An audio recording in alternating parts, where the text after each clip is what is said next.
motorista de uma transportadora recebe seu caminhão e sua respectiva carga, com a incumbência de levá-la a um local distante 340 km por rodovia, tendo 6 horas de prazo.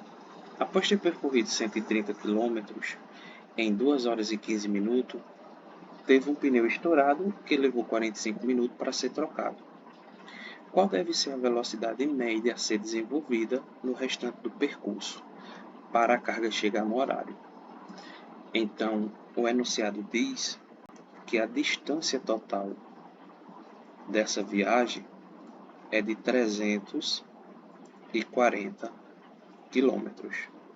E ele quer saber a velocidade média do percurso restante. Depois que estourou o pneu, a gente precisa saber quantos quilômetros falta para ser percorrido e o tempo restante. Aí a gente consegue calcular essa velocidade.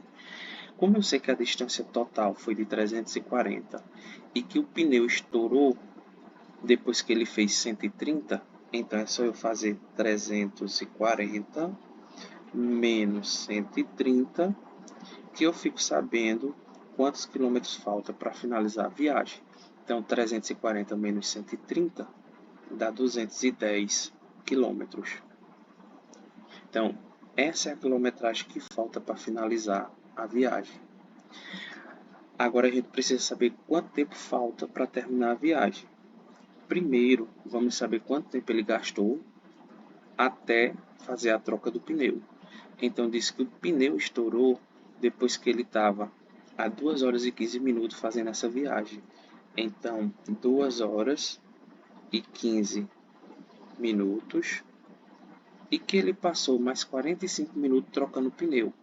Então, se eu somar 2 horas e 15 mais 45, eu vou saber o tempo que ele gastou até a troca do pneu. Veja que essa soma aqui ela é fácil de fazer. Por quê?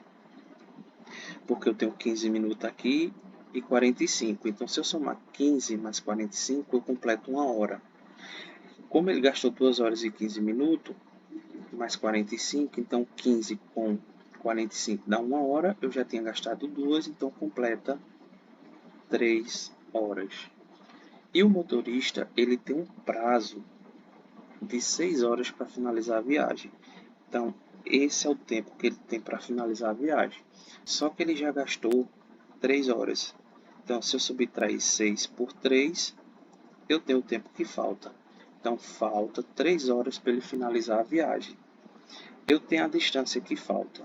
Eu tenho o tempo que falta, então eu consigo calcular a velocidade média. Então, a velocidade média vai ser meu delta S sobre meu delta T. Meu delta S é a quilometragem que falta para finalizar a viagem. Então, 210. E meu delta T é o tempo restante que falta para completar a viagem, ou seja, 3 horas. E quando eu faço 210 dividido por 3, eu tenho como resposta 70, que no caso aqui vai ficar quilômetros por hora.